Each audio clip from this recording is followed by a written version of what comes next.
بتائیے کہ یہ کیا بننے جا رہا ہے کہ مولانا فضل الرحمان نے بھی کہا کہ یہ بدماشی نہیں چلے گی. یہ کس قسم کی بدماشی چل رہی ہے؟ آپ کے جو کولیگز ہیں کیا لوگوں کو اس طرح سے اغوا کیا جا رہا ہے؟ کوئی آفرز کی جا رہی ہیں؟ ایسا کچھ چل رہا ہے مندوخیل صاحب؟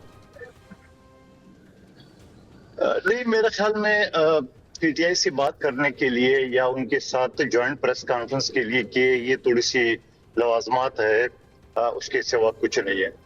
اور میں سن رہا تھا پریس کانفرنس براہ راست کل رات کو 12 بجے کے بعد، اور ساتھ میں مولانا صاحب یہ بھی کہہ رہے صبح تک اس کی وضاحت ہو جائے.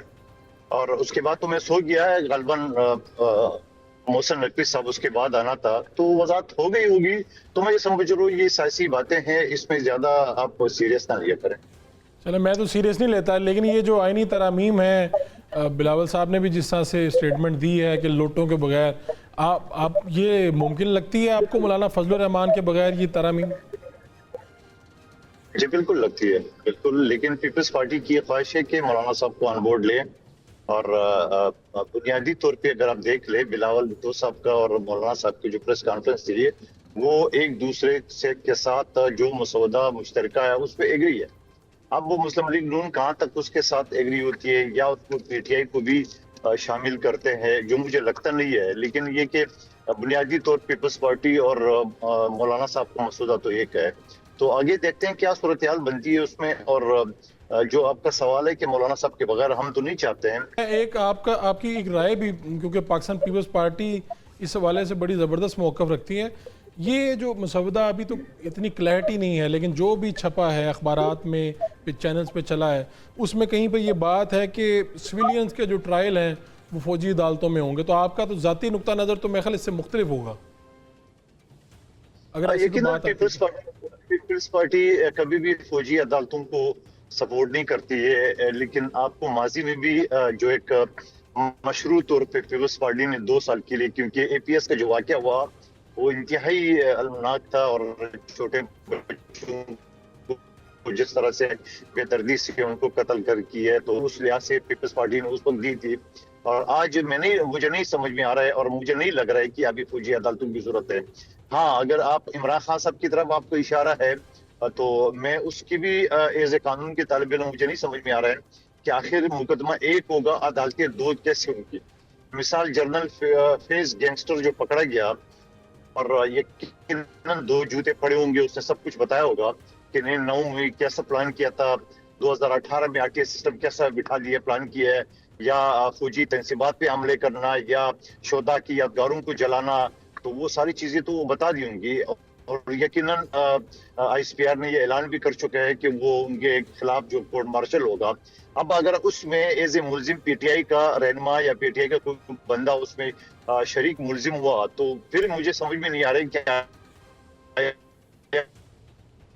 کیا پھر یہ. اور اس وجہ سے کہ اگر کیس 1 ہو، عدالتیں 2 نہیں ہو سکتی ہے. تو اس حوالے سے کیا ہوتا ہے. اور دوسری رائے یہ بھی ہے کیونکہ 1952 کا جو آرمی ایکٹ ہے اس کے تحت وہ فوجی عدالت میں چلے گا، چاہے اس میں اگر سویلین ہمارا جو پیپلز پارٹی ہمارا قطعی اس کی طرف کہ عمران خان صاحب یا پی ٹی آئی کسی کے رہنما کو ان کا ٹرائل فوجی عدالت میں ہو، کبھی ایسا ہمارا سوچ نہیں ہے.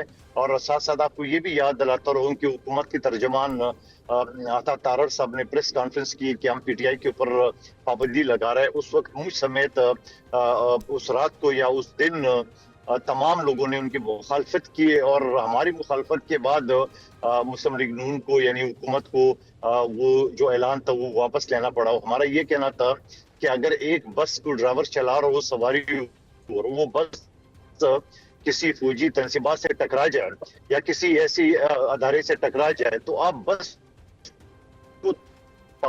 کے ڈرائیور پابندی لگا سکتے ہو، اس کو سزا دے سکتے ہو.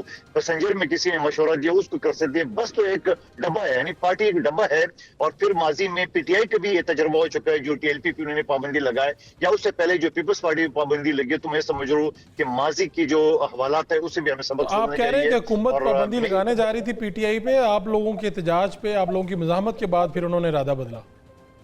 جی بالکل بالکل بالکل. سب سے پہلے تو میں نے آواز اٹھائی ہے، اور ہماری پارٹی کے جتنے بھی لوگ تھے سب نے اس بات کی تائید کی ہے کہ نہیں ہونا چاہیے. اور ہمیشہ ہم یہ کہتے ہیں کہ آپ پولیٹیکل پارٹی سے سیاسی میدان میں لڑے. پابندی لگانا, یہ کرنا, وہ کرنا, ان چیز کی کبھی ہم نے سپورٹ مندو نہیں خیل صاحب کیے. ہمارے ساتھ ہی رہیے گا. میں ماجد پیپلز نظامی صاحب پارٹی ہمارے ساتھ موجود ہیں, میں آپ کا بھی پوائنٹ آف ویو لے لوں. آپ اس سارے منظر کو کس طرح سے دیکھ رہے ہیں نظام صاحب؟ جی بالکل, معاملہ اس لیے ٹرکی ہو گیا کہ یہ جو قومی اسمبلی کا سکور کارڈ ہے یا سینٹ کا جو سکور کارڈ ہے, اس پہ اگر ہم نظر ڈالتے ہیں تو پتہ چلتا ہے کہ چیزیں جب تک اس وقت تک پاسبل نہیں ہوں گی جب تک آپ کہیں نہ کہیں سے کسی اور پولیٹیکل پارٹی یا ارکان کو مینیج نہیں کر پاتے. تو ہمیں قومی اسمبلی میں 224 اور وہاں پر 64 لوگ چاہیے. بالکل, تو اب وہ پرابلم یہ ہے کہ آپ اس کا آئینی ترمیم کا اکثریتی حل نکالیں تو وہ زیادہ بہتر ہے. اس کو عسکریتی حل کی طرف اگر پیپلز پارٹی اور مسلم لیگ نون لے کے جائے گی تو میرا خیال ہے اس کے نتائج کو اچھے نہیں ہوں گے.